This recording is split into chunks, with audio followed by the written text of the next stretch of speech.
When a clown appeared in front of Marlene Warren's door and presented her with flowers and balloons, she didn't know that the clown was a killer with a gun hidden away in the costume. For over 3 decades, the case of the killer clown remained a mystery to detectives, Florida residents, and true crime enthusiasts all over the world. Hello and welcome to Mystery Detective. Please subscribe and hit the bell icon for more crime cases. Marlene Warren was born on the 15th of April, 1950. When she turned 22, she married Michael Warren, who was 19 years old at the time. Marlene already had 2 children from her previous marriage, and Michael appeared to consider her 2 young sons to be his own. The couple grew together, working hard and making a name for themselves. They bought a number of companies, including a used car dealership for Michael. The family was able to maintain a reasonable standard of living because of their several revenue streams. Life for them was like a bed of roses, such that they could afford a 500-square-foot house in Wellington, Florida's upscale Aero Club neighborhood. Each of the homes in this area have their own runway and hangar, which enabled residents to fly their private aircraft whenever they like. The Warrens appeared to have it all, yet this was not the case at all. At his auto dealership in 1983, Michael experienced legal troubles. Customers accused him of fiddling with the odometer, and the authorities arrested him. He was consequently given an 18-month probationary period. By the year 1990, it was widely known that the Warrens were experiencing marital issues. Michael was allegedly having an affair with Sheila Keene, one of his staff. Despite Sheila and Michael's denials to these allegations, Sheila's husband decided to leave her. On May 26, 1990, a white Chrysler LeBaron with no license plate traveled down the street where Michael and Marlene lived. Marlene and a friend were in the kitchen when they saw a clown-costumed person approach the front door with a basket of flowers and balloons. Marlene grew up in a clown-loving family. Her family adored clowns so much that her mother keeps a whole room filled with clown collectibles. She had paintings of clowns that 14-year-old Marlene had created. For the adoration of clowns, Marlene hurried to the front door to welcome her visitor. Her son, Joseph Aarons, who was present at the time, recalled hearing his mother comment, "How pretty." This appeared to have been Marlene's last words, because a short while afterwards, everyone in the house, including Joseph's friends who came visiting, heard a pop sound.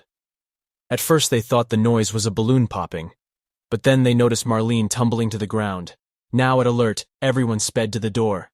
The balloons and flowers were left behind as the clown nonchalantly made his way back to the white Chrysler LeBaron. Joseph tried to run after the clown, but he couldn't go as far because he had a cast on his leg. He, however, remembered screaming at the clown to turn around. The clown turned and gave him a wide-eyed brown stare. Its face lacked any expression. The clown soon climbed the white LeBaron and sped off. The sole description offered by witnesses was that Marlene had been shot by a clown with brown eyes. Even the gender of the clown was a mystery to them. Joseph and one of his friends had tried to follow the clown in their own car, but they lost track of it. Marlene Warren was rushed to the hospital. It was determined that she had been shot twice in the face at point-blank range. She struggled to survive but died 2 days later at the hospital. Detectives checked in with Michael Warren, who wasn't home at the time of the incident.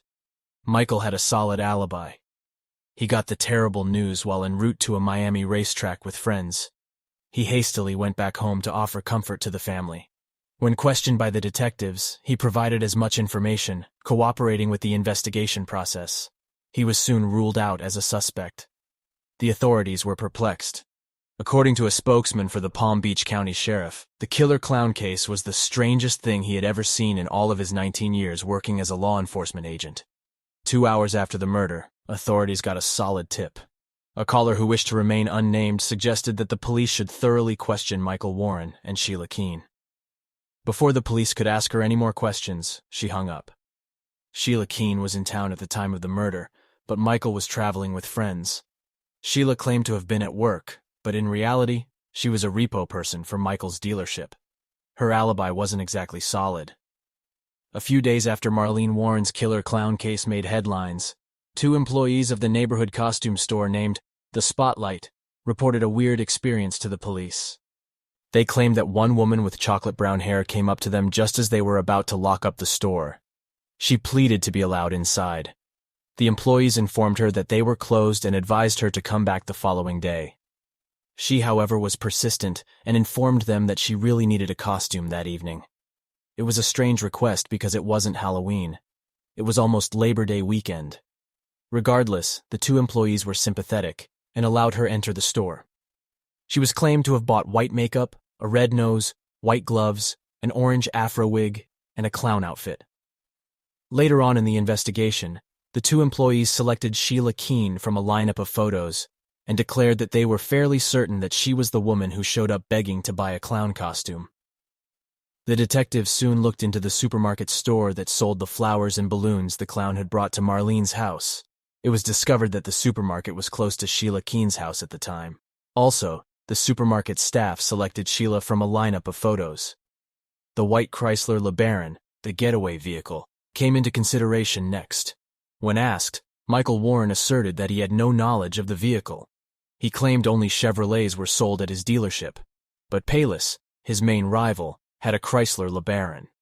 Michael and Payless had a history of disagreements, especially over an advertisement that Michael's dealership ran that included the phrase Payless and was purported to be an attempt to confuse buyers. One time, a client from outside the area rented a white Chrysler LeBaron from Payless.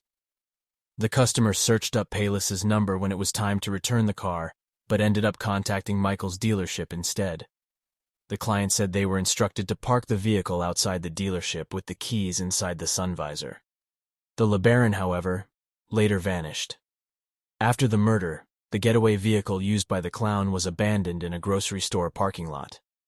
During their search, police discovered orange synthetic threads in the vehicle that resembled a clown wig strands. They also discovered brown long hairs. Sheila Keene had long brown hair at the time of the murder. The police found more orange fake hair strands inside her residence during a search warrant.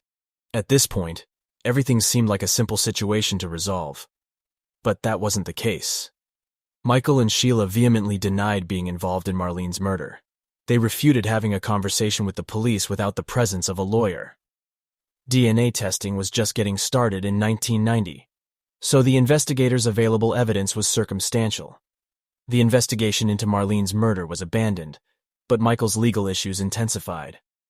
During the course of the investigation into the murder, Michael's unlawful business dealings came to light.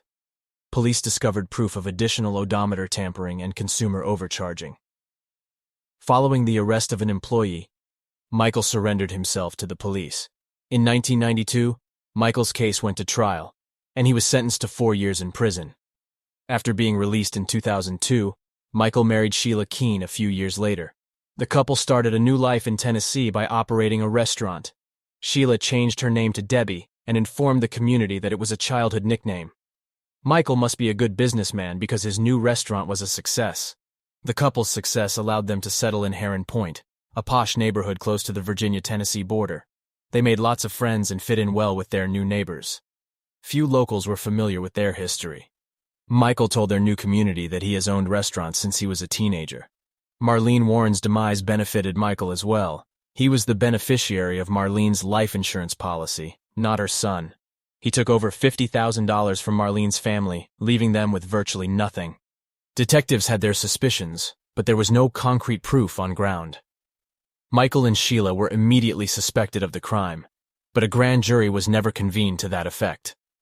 Earlier in the investigation, the police were informed by Michael's acquaintances that they had seen arguments between him and Marlene, and that Marlene had questioned Sheila about her and Michael's affair. Above all, they claimed Michael didn't seem overly saddened by Marlene's passing. Detectives knew they merely needed to fit the puzzle pieces together, because there were many of them. DNA was the case's linchpin. Police took blood and hair samples from Sheila in 1990, but they lacked the equipment to analyze them. Over 25 years passed as the samples rested in a cooler. Police were able to reactivate Marlene Warren's cold case in 2013, thanks to a federal grant they were able to obtain. They had previously tried DNA testing, but the results were inconclusive. Fortunately, technology has improved and produced sufficient evidence to charge Sheila for Marlene's murder. In September 2017, Michael and Sheila were stopped by authorities 5 minutes away from their home. They were unaware that Marlene Warren's cold case had been reopened. 27 years after the murder, the police informed them that an arrest warrant had been issued for Sheila Keene Warren. Michael Warren still maintains that neither he nor Sheila are involved. In an interview, when questioned if he was involved in the killing of his first wife, Michael replied with, "Definitely not." He further said he wouldn't have been with Sheila if he thought she had anything to do with Marlene's murder. A lawyer named Christopher DeSantis told detectives about a fascinating chat he had with Michael Warren before Marlene was killed.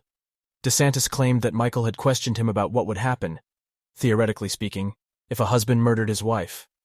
He recalled telling Michael that the husband would escape punishment if a friend of his committed the murder, and there was no way to connect the husband to the friend.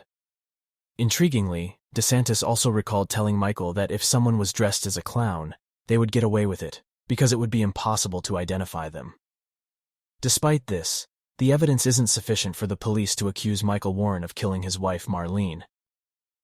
Marlene's son Joseph Aarons, who was a teenager at the time of his mother's death, remembered it as one of the worst days of his life. He expressed his desire for justice in an interview, but he would not specify whether he thought Michael was somehow involved in his mother's death. Sheila was locked away for 5 years before her trial commenced. During those times, she and Michael's love endured. They wrote each other several letters. After trial, Sheila Keene pleaded guilty to second-degree murder and was given 12 years in prison.